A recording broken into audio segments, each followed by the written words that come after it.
Welcome to Sweet Life Beat Life. We hope this video helps. You start by confirming Mac OS version and that you have an admin account. This avoids permission problems.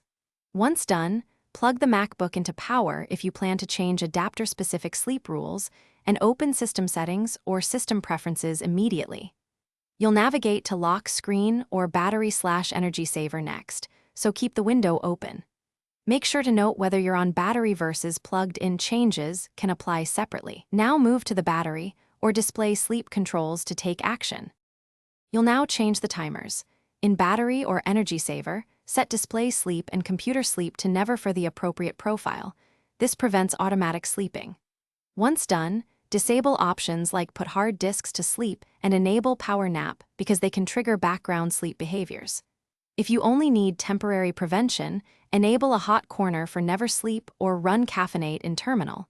Caffeinate keeps the system awake until you cancel it. Make sure to apply changes for both battery and adapter if needed. You finish by applying changes and restarting the Mac so all settings take effect.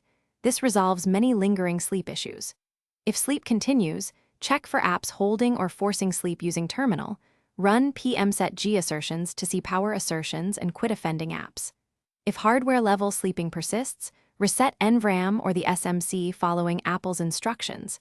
This clears low-level power state bugs. Finally, make sure firmware updates are installed, and test by leaving the Mac idle to confirm it no longer sleeps. Thanks for watching. Consider subscribing if we helped you.